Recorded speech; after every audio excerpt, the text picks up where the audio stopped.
the holidays quickly approaching as we get prepared for Santa to bring us hopefully lots of stuff, I thought we'd look at a film that's ironically called The Stuff. So how bad can an 80s film be with bad special effects and identity crisis? Guess we're going to find out. I'm Bob, you're you, and welcome to Classically Bad Cinema.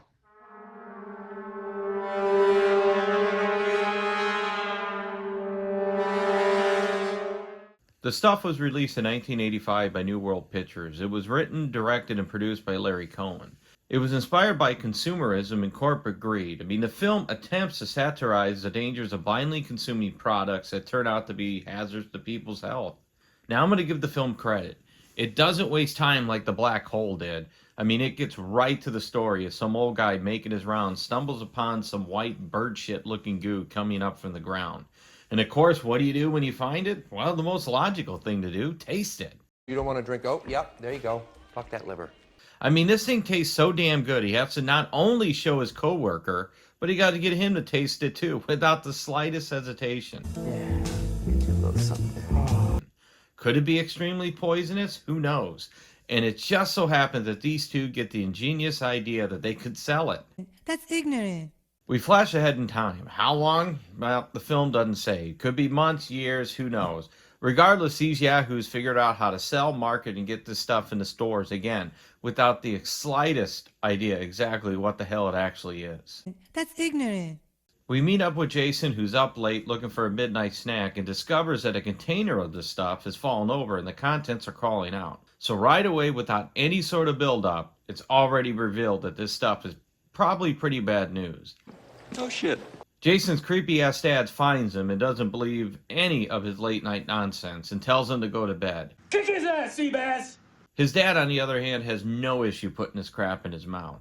Fuck that liver. We end up finally meeting up with, I guess, is going to be the hero of this damn thing, former FBI agent turned industrial saboteur, David Mo Rutherford.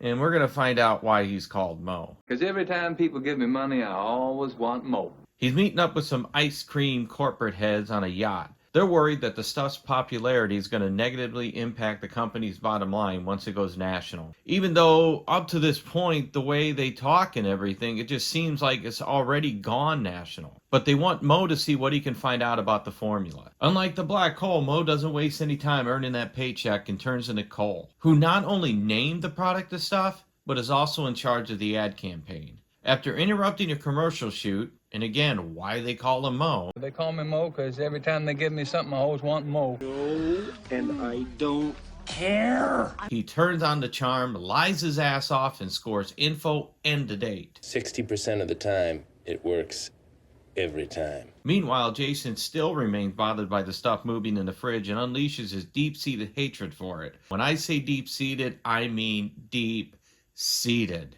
We get some crazies in here, huh? This whole scene would probably be more shocking today if people didn't start posting video of kids losing their minds in the store. Oh, shit, go ahead. Mo is truly a man of 1,000 identities. I'm always frank and earnest with women. In New York, I'm frank. In Chicago, I'm earnest. He meets up with Mr. Victors from the FDA, claiming to be from Consumer Magazine, as he continues to try to dig deeper into finding out exactly what the stuff really is.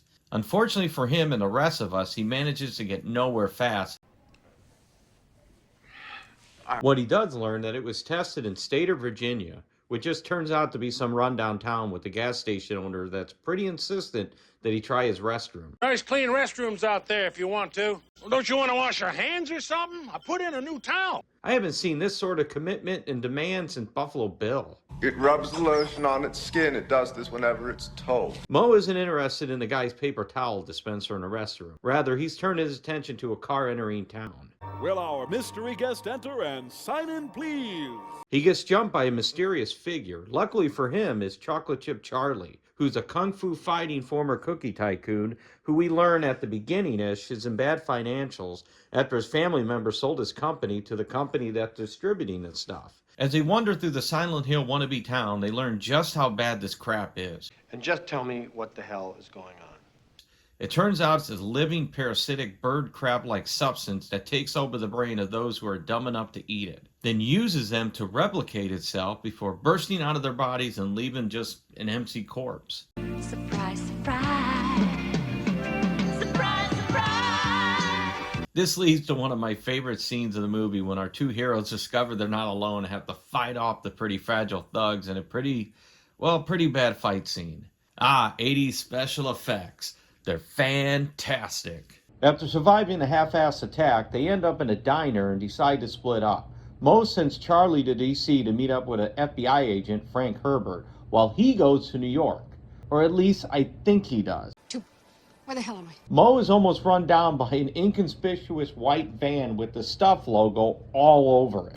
This is getting mighty peculiar. He meets up with the head of Evil Corps, as we're going to call it, that is responsible for distributing the stuff. Hi, I'm Bob Evil. Long story short, the exec tries to pay him off, and he learns that the people of Stater all moved to Midland, Georgia. Yeah, it's a real shithole. Well, Evil Corps owns a mining company. After the riveting meeting scene, Mo meets up with Nicole, who is utterly shocked at how sinister this whole situation is, and realizes that encouraging people to put stuff that looks like bird shit in their mouth was probably not a smart idea. Not only does she learn that she has helped market a very dangerous product, but also learns of Mo's true identity. Lying asshole.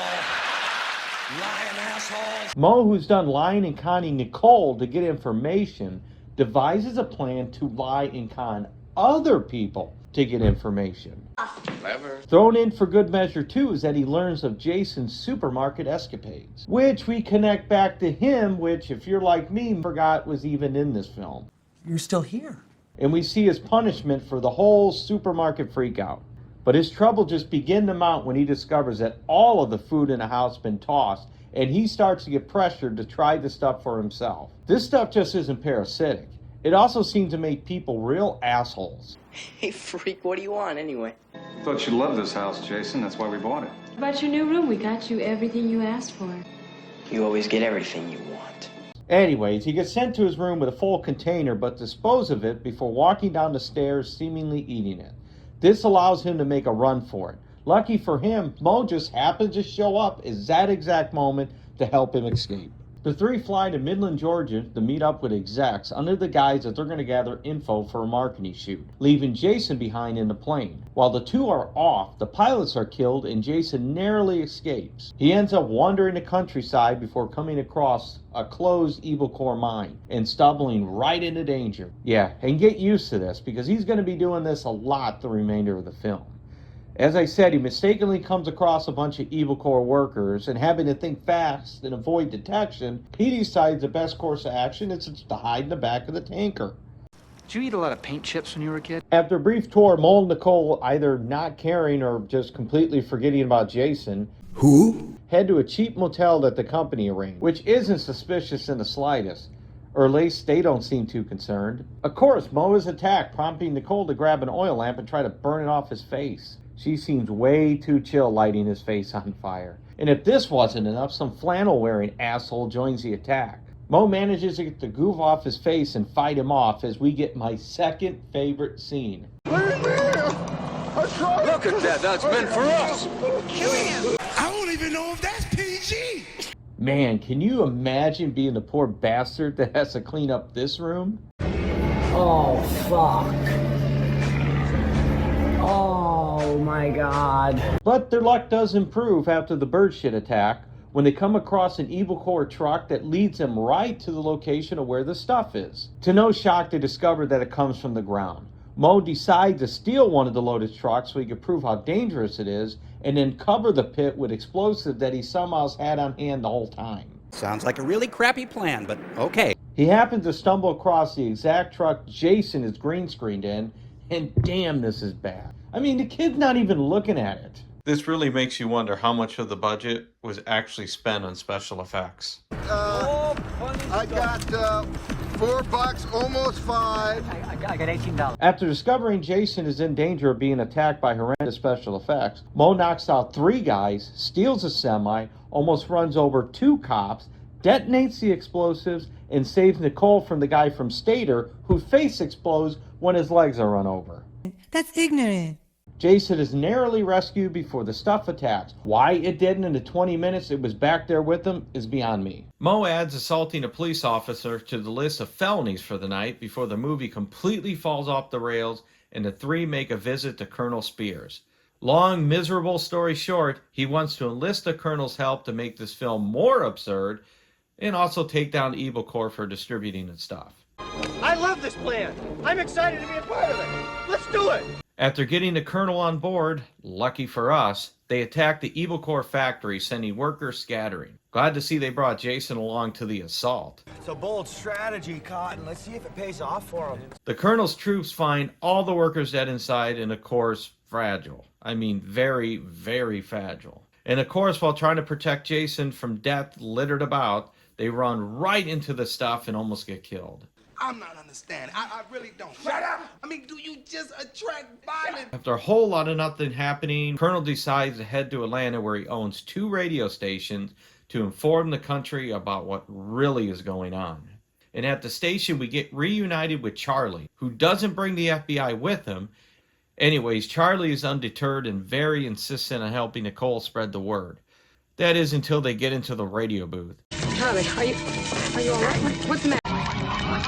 Surprise, motherfucker. And of course, the moment Nicole's life is in jeopardy by the horrifying special effects is the same moment Jason decides to walk into the chaos. Mo springs into action again and saves these 2 again, and we get subjected to this again. Colonel Conspiracy goes on a rant calling for everyone, and I mean to resist the stuff and destroy it. And for the first time, and I'm guessing ever, people believe him and go apeshit, burning everything. This makes me want to burn this motherfucker down. Come on, Boogie, let's burn this motherfucker down! Boogie, let's burn this motherfucker down! Blowing up a restaurant 3 feet from a McDonald's. Makes you wonder if it was a speech or were people just looking for an excuse to destroy shit. I mean, damn, I haven't seen people go this apeshit since Mac and Me.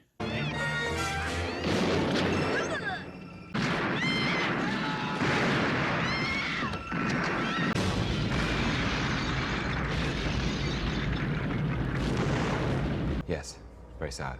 Anyway. With the stuff destroyed, Nicole apologizing, Mo seeks out the Evil Corps head, Bob Evil, only to discover that he's joined forces with one of the ice cream heads. They're getting ready to release a new product called The Taste. Ugh, what a horrible name. But at this movie, I'm not shocked. Mo doesn't come alone, bringing Jason along with another close friend. This is my boomstick! They also brought a little treat for the 2 and forced them to eat. As I was saying, the stuff has been destroyed, lives have been saved, evil CEO poisoned by their own greed, champagne falling from the ceiling with a hint of a sequel. Hey, no, never. Y'all will never do that again. So what did I think of this amazing 80s masterpiece? Is the movie bad? Oh yeah, absolutely. It's awful. It is absolutely awful. Yeah, it's a real shithole. But it's also strangely entertaining. I mean, it falls short in many areas. So many areas. Especially the special effects, which are laughably poor even for 1980s standards. Exploding faces, awkward green screen, all land squarely into that it's so bad it's funny category. I mean, they're a mess, but one that you can't look away from. The film struggles with identity, much like DEFCON 4. It's marketed as a horror film, the movie art, and for the first 2/3, it generally is a creepy film at times. But once introduced to the Colonel, the film's tone completely shifts to a comedic feel. The confusion stems from the director and the studio having different views of the film. The studio saw it as a horror film, and they marketed it as such. But the director viewed it as a satire comedy. The result is a film that doesn't do either very well. The pacing is off, we jump from locations and characters with little cohesion, characters disappear for long stretches. For my research, quite a bit of the film was cut, leaving the story underdeveloped and vague. For all its faults, the film is oddly enjoyable, though not always for the right reasons. The bad effects and over-the-top moments really does add to the charm. I mean, Jason's grocery store meltdown, Mo smashing faces, the explosion near a McDonald's are all absurd, just like the premise. But the film cleverly satirizes consumerism and corporate greed, showing big business risking public health for profit, and highlighting how easily consumers can get swept up in hype and use products without understanding their risk. But if you're into 80s horror and poor special effects, then it's worth a watch. Well, this is all the time I got for this video. If you enjoyed it, hit the like and subscribe button below. If you didn't like it, then tell that kid who can't keep his ass out of trouble to hit that like and subscribe button below. But until next time, I'm Bob, you're you. So long, everybody.